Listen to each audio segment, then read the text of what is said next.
입니다. 에스더서의 또 하나의 중요한 말씀은 바로 이때를 위함이 아닌 줄 누가 알겠는가라는 이야기죠. 여러분들 혹시 이 광고를 그리고 이 메시지를 듣는 것이 하나님의 특별한 인도하심과 뜻인 줄 누가 압니까? 하나님 앞에 결단하시고 또 참여하시기를 바랍니다. 오늘 말씀 함께 보도록 하겠습니다. 저를 따라서 이렇게 한번 외쳐보겠습니다. 위기는 하나님의 인도하심이다. 야곱은 일생일대 위기를 맞이했었습니다. 라반의 추격으로부터 간신히 도망쳤지만 인생의 가장 큰 산을 넘어야 했습니다. 누구지요? 바로 형 에서라는 산이었습니다. 나를 죽이려는 형, 그 형을 피해서 바단 아람까지 도망와 무려 20년이라는 시간을 도피 생활을 하게 됩니다. 그러나 언제까지나 피할 수는 없지요.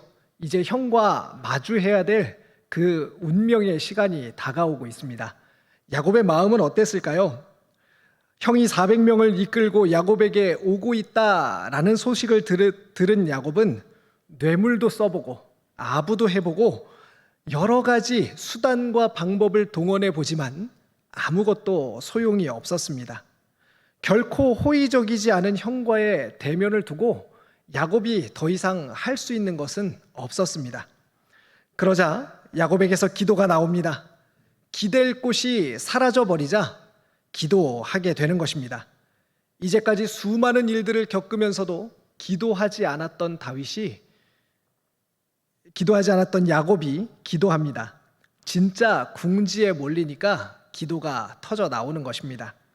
사랑하는 청년 여러분, 하나님께서 인생을 막다른 골목으로 몰아가실 때에, 광야로 몰아가실 때야말로 하나님의 인도하심을 받고 있는 것입니다. 위기를 통해 하나님을 찾는 자가 되고, 위기를 통해 하나님을 붙드는 자가 되며, 위기를 통해 하나님을 아는 자가 되기 때문입니다.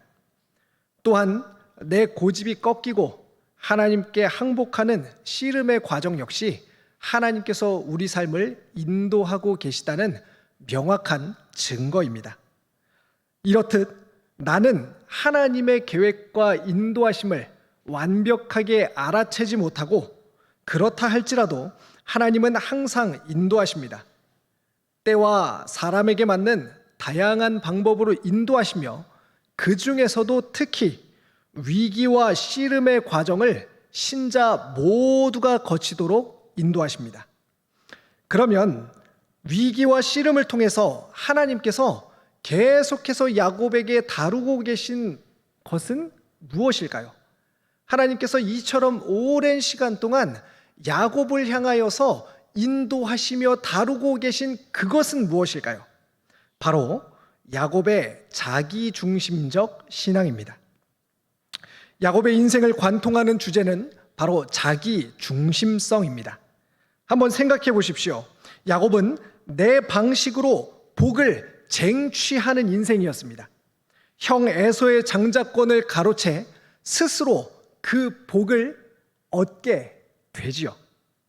또 야곱은 내 방식으로 사람을 취하는 인생이었습니다.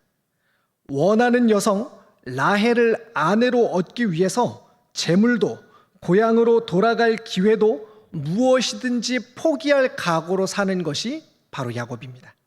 또 야곱은 내 방식으로 위기를 대하는 인생이었습니다.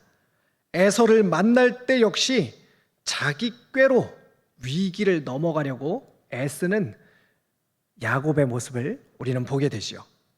야곱은 자신이 원하는 것을 자신이 원하는 방식으로 얻기 위해서 한평생을 달려온 사람이었습니다. 바단 아람으로 도망치며 하나님을 만났지만 그는 여전히 자기 중심적인 사람이었습니다. 나를 중심으로 생각하고 나를 중심으로 결정합니다. 내가 원하는 것을 내 방식으로 얻으려 합니다. 반면 하나님은요, 하나님은 그런 야곱을 계속해서 인도하시며 야곱의 자기 중심적인 신앙을 만져가십니다. 오늘 우리가 살펴볼 내용도 야곱의 자기 중심적 신앙을 잘 보여주는 대목입니다. 자기 중심적 신앙의 분명한 특징을 하나님께서 다시 한번 다루어 가십니다. 자, 그러면요, 자기 중심적 신앙의 특징은 무엇일까요? 오늘 우리가 살펴볼 자기 중심적 신앙의 특징은 바로 이쯤이면 된다, 즉 끝까지 가지 않고 안주하는 것입니다. 자기 중심적 신앙의 특징이 무엇이라고요? 안주하는 것입니다. 오늘 말씀을 살펴보기 전에 그 전에 배경들을 좀 살펴보겠습니다. 창세기 33장 16절에서 17절의 말씀입니다. 같이 한번 읽어보겠습니다. 시작. 이날에 에서는 세일로 돌아가고 야곱은 숫곳에 이르러 자기를 위하여 집을 짓고 그의 가축을 위하여 우릿간을 지었으므로 그 땅 이름을 숫곳이라 부르더라. 에서와 헤어진 뒤에 야곱은 고향으로 돌아가던 중간에 있는 숫곳이라는 곳에 머물게 됩니다. 성경은 야곱이 숫곳에 집을 짓고 가축을 위한 우릿간을 지었다라고 합니다. 머물 집과 가축을 위한 우리를 지었다는 것은 무엇을 뜻하겠습니까? 정착해서 살아야겠다라는 것을 의미하죠.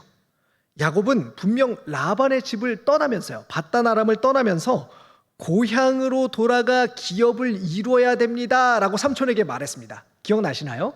그리고 중간에 가다가 브니엘에서 하나님을 만나서 하나님으로부터 또다시 한번 명령을 듣습니다. 어디로 가라고요? 너는 나를 만나서 내게 서원했던 곳 베델로 가라라고 하나님께서 명령하십니다. 그런데 지금 어디에 멈춰서 있습니까? 이곳은 베델입니까? 아니면 고향에 도착했습니까? 숫곳 가는 길의 중간에 멈춰 섰다라고 첫 번째로 이야기하고 있습니다. 또 이 숫곳에서 가나안 땅 세겜 성읍 앞으로 거처를 한 번 더 옮깁니다. 두 번이나 가는 도중에 멈춰 서게 되는 것입니다. 창세기 33장 18절에서 20절 말씀 한번 보겠습니다. 같이 읽겠습니다. 시작. 야곱이 밧단 아람에서부터 평안히 가나안 땅 세겜 성읍에 이르러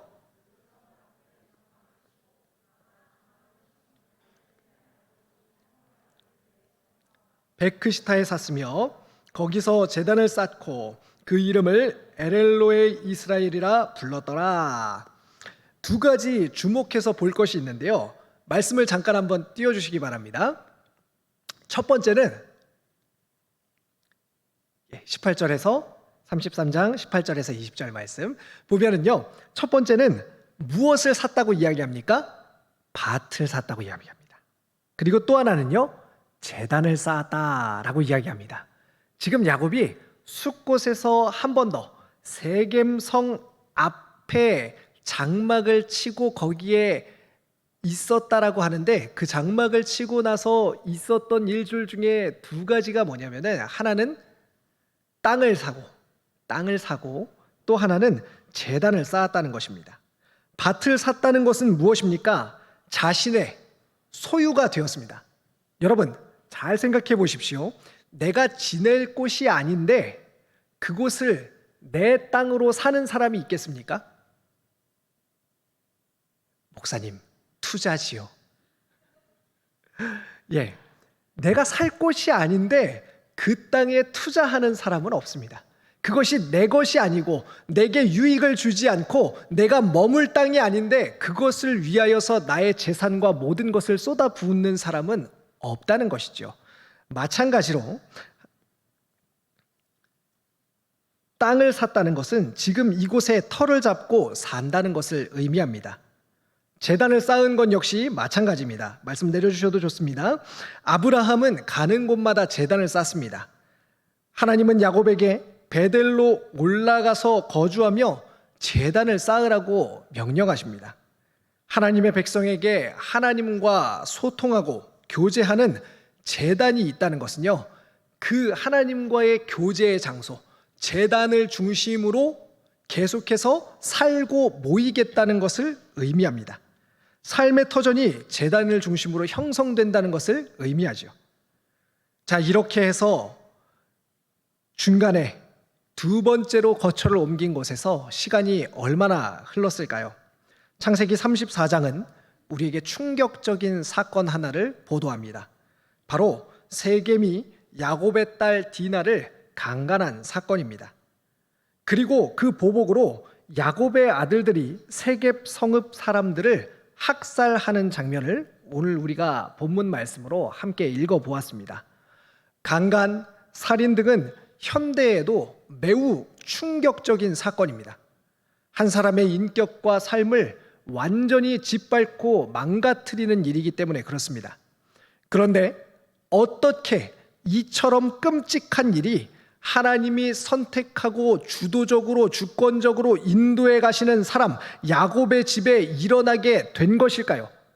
하나님을 믿기만 하면, 하나님의 인도하심을 받기만 하면 모든 것이 선하고 아름다운 방향으로 흘러갈 것 같은데, 하나님을 만났음에도, 하나님의 인도하심을 받음에도 불구하고 이처럼 끔찍한 일을 겪을 수 있다는 것에 우리는 충격을 받게 됩니다. 야곱의 집에 왜 이와 같은 일들이 일어나게 되었을까요? 성경이 지적하고 있는 내용들을 살펴볼 필요가 있습니다. 먼저 디나의 문제입니다. 디나가 세겜 땅에 들어왔을 때가 약 3살에서 4살 정도 나이라고 추정이 됩니다. 그런데 오늘 본문에 보면요, 세겜이 디나를 아내로 맞이하도록 달라라고 요구합니다. 즉 디나의 나이가 어느 정도 되었을까요? 결혼할 만한 나이가 된 것입니다. 최소 야곱의 가족들은 10여 년을, 당시 여성이 결혼할 나이가 차기까지 한 12세 이상 정도 된다고 하니까요, 10년 이상을 가나안에서 머물며 살았다는 것을 의미합니다. 창세기 34장 1절입니다. 읽어보겠습니다. 시작. 레아가 야곱에게 낳은 딸 디나가 그 땅의 딸들을 보러 나갔더니, 잠깐 띄워주십시오. 성경은 디나가 그 땅의 딸들을 어떻게 하러 나갔다고 합니까? 보러 나갔다라고 합니다. 여기서 보다는 의미는 실제 눈으로 보는 것을 의미합니다. 그런데 여기에 전치사가 붙으면요, 의미가 조금 달라집니다. 전치사가 붙게 되면은 안을 들여다보다 라는 뜻이 되고, 이것은 매우 세심하게 관찰하다, 배우다, 즐기다 라는 뜻으로 사용할 수 있습니다. 말씀 내려주십시오. 이것은 무슨 뜻입니까? 즉 세겜 땅을, 그 땅의 딸들을 관찰하고 세심하게 보고 즐기러, 즉 그 땅의 사람들과 교제하고 즐긴다는 뜻을 가지고 있는 것입니다. 디나가 어느 날 어쩌다가 딱 한 번 세겜 땅에 놀러 갔다가 이 일이 터진 것이 아니라는 말입니다. 결혼할 나이가 되기까지 지속적으로 세겜 땅의 문화를 보고 그 땅에서 자란 것입니다. 그리고 이제 성장하여서 스스로 그 땅의 문화를, 그 땅의 사람들과 즐길 줄 알게 된 것입니다. 디나는 세상의 재미와 즐거움만 보며 성장했습니다. 믿음의 집안이었음에도 불구하고 세상의 영향을 아주 깊이 받고 자란 것입니다. 그러다가 사건이 터진 것입니다. 창세기 34장 2절의 말씀입니다. 같이 읽겠습니다. 시작. 히위 족속 중 하몰의 아들 그 땅의 추장 세겜이 그를 보고 끌어들여 강간하여 욕되게 하고, 마찬가지로 하몰의 아들이 오늘 디나를 처음 본 것일까요? 그렇지 않습니다. 이제까지 쭉 오랜 시간 동안을 지켜봐온 것입니다. 목적을 가지고 그녀를 자세히 봤을 것입니다. 우리 땅에 오는 저 아이를 통해서 목적을 이루어야겠다라고 생각하며 디데이를, 날을 잡은 것입니다. 왜 그러냐면 하몰의 아들이 디나를 강간한 뒤에 하몰이 제안하는 내용을 보면 그렇습니다. 34장 8절에서 10절입니다. 말씀 한번 같이 읽겠습니다. 시작. 하몰이 그들에게 이르되 내 아들 세겜이 마음으로 아내로 삼게 하라. 너희가 우리와 통혼하여 너희 딸을 우리에게 주며 우리 딸을 너희가 데려가고 너희가 우리와 함께 거주하되 땅이 너희 앞에 있으니 여기 머물러 매매하며 여기서 기업을 얻으라 하고. 지금 이 말씀이 무엇을 말하는 것 같습니까?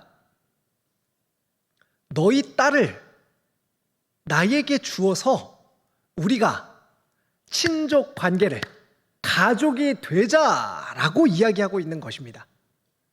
가족은 누구와 되어야 합니까? 당시 고대 사회는요, 숫자가 곧 권력입니다. 가지고 있는 재물이 곧 안전입니다.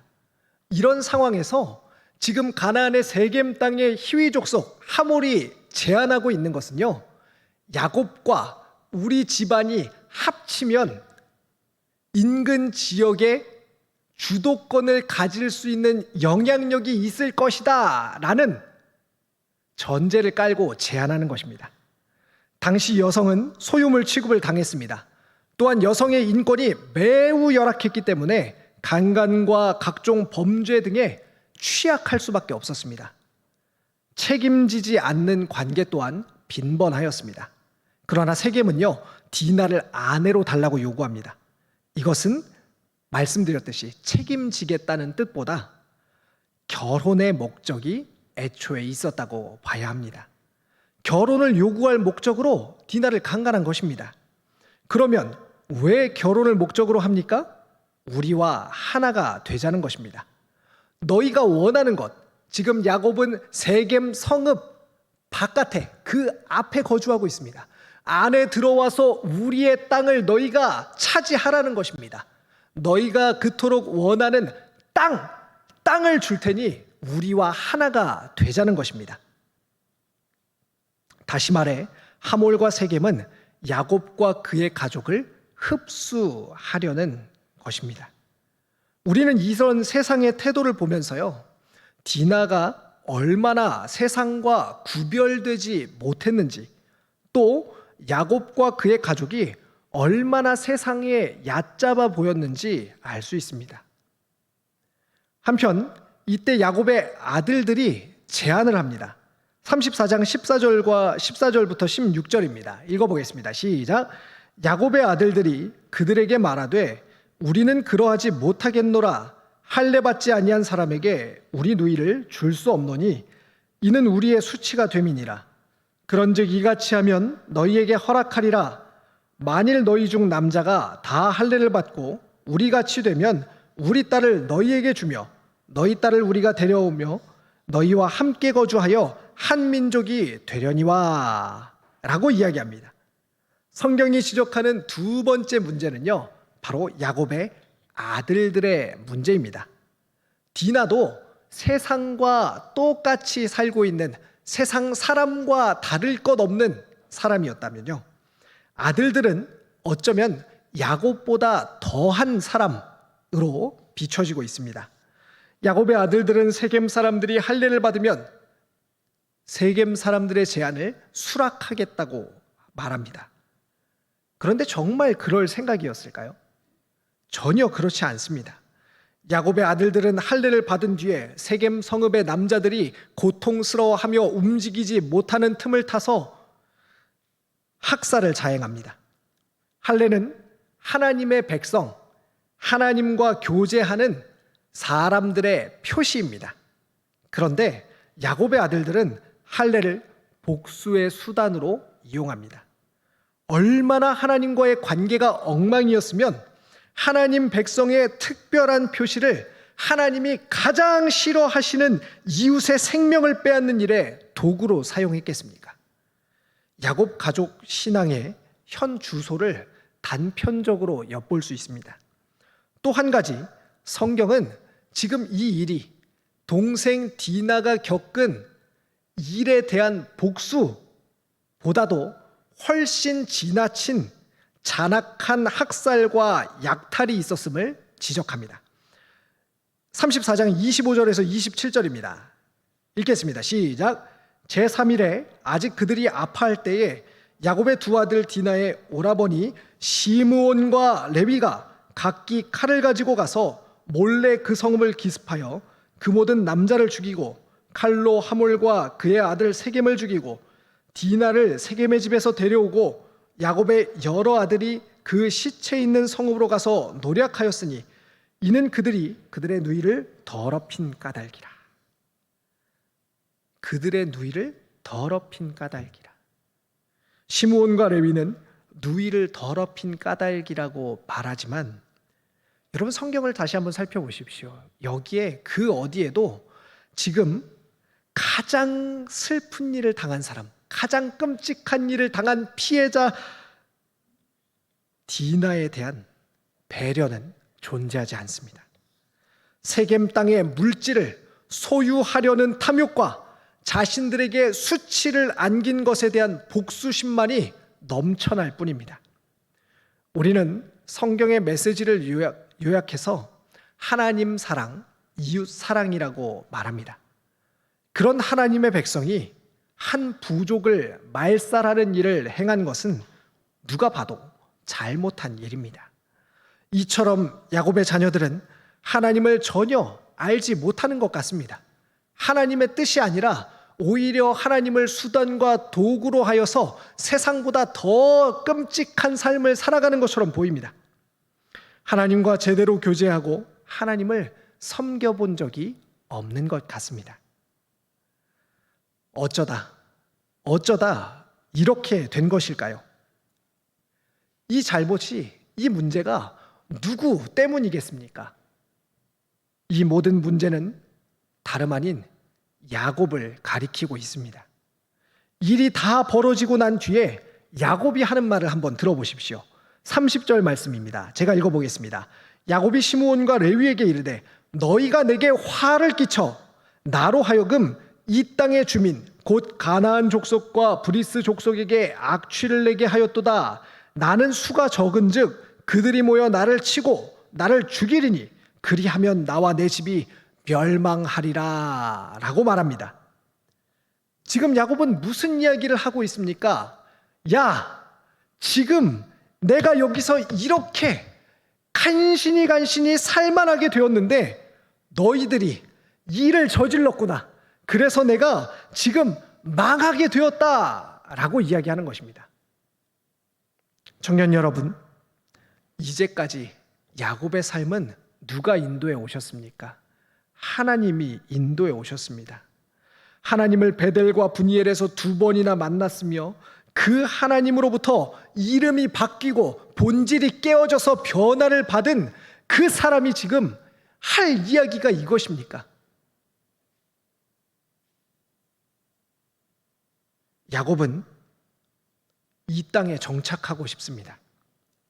가나안 땅이 살만하고 편안하니까 여기에 머무르고 싶습니다.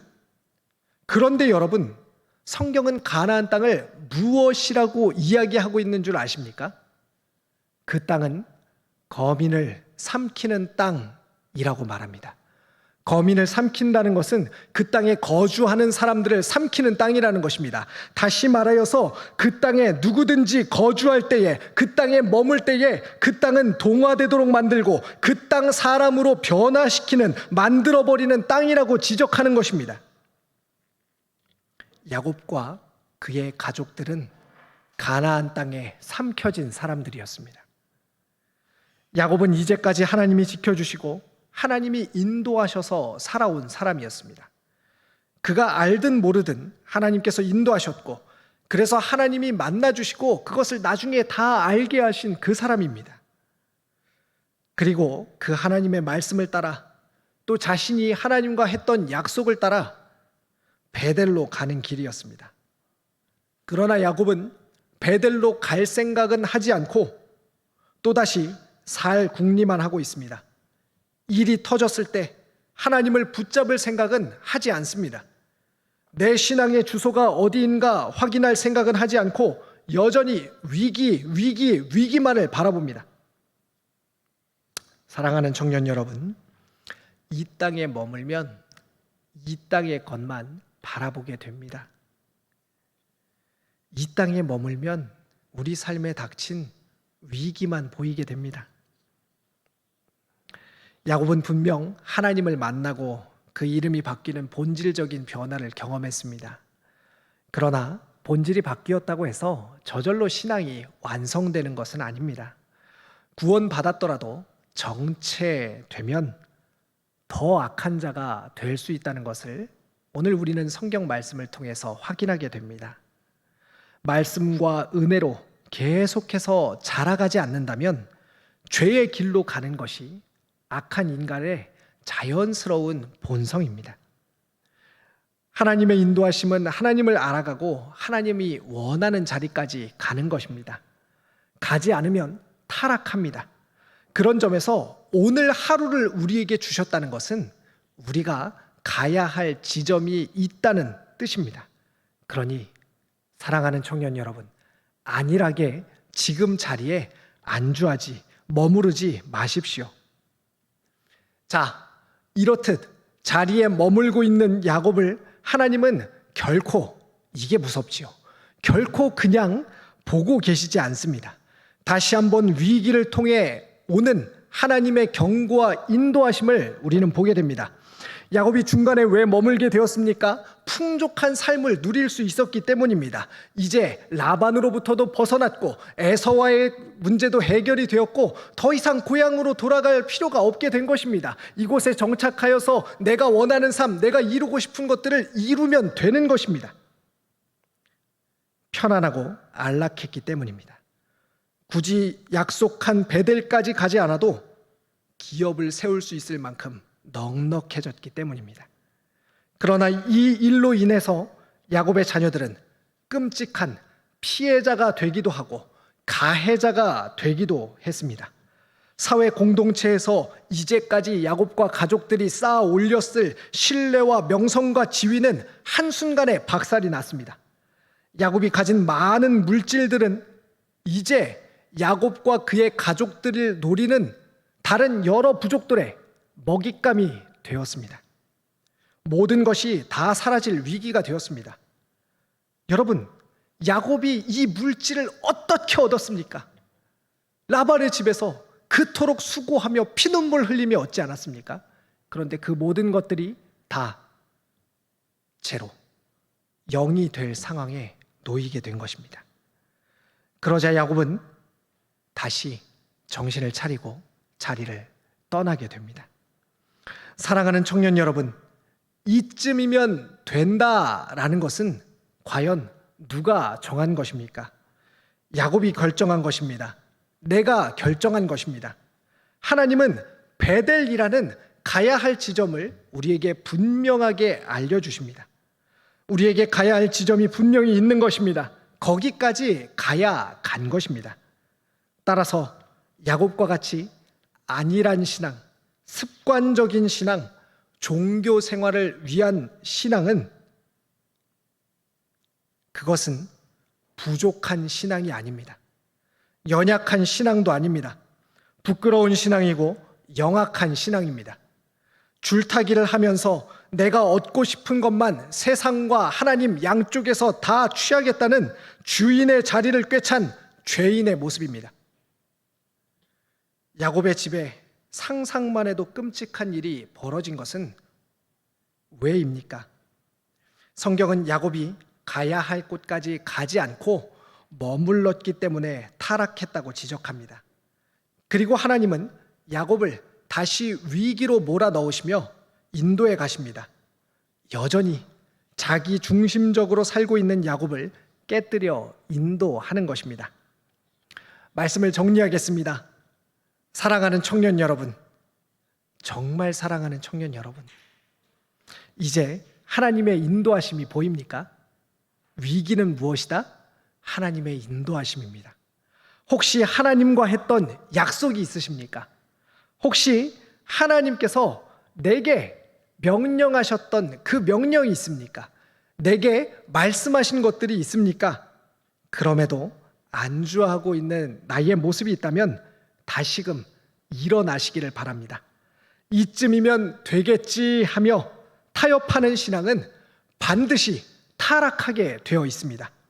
세상과 타협하고 타락하는 신앙이 아니라 하나님이 원하시는 자리까지 가는 신앙, 약속한 곳까지 나아가는 신앙을 소유한 우리 모두가 되기를 간절히 축원합니다. 기도하겠습니다.